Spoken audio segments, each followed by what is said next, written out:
Charge going to come back. Oh.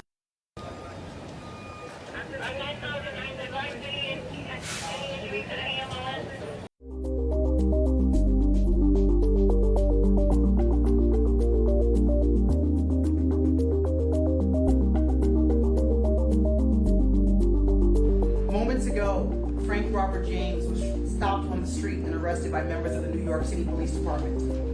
Officers, in response to a Crime Stoppers tip, stopped Mr. James at 1:42 p.m. at the corner of St. Mark's Place and First Avenue in Manhattan. He was taken into custody without incident and has been transported to an NYPD facility. He will be charged with committing yesterday's appalling crime in Brooklyn. I want to commend all of the investigators and analysts who took part in this all-hands-on-deck investigation.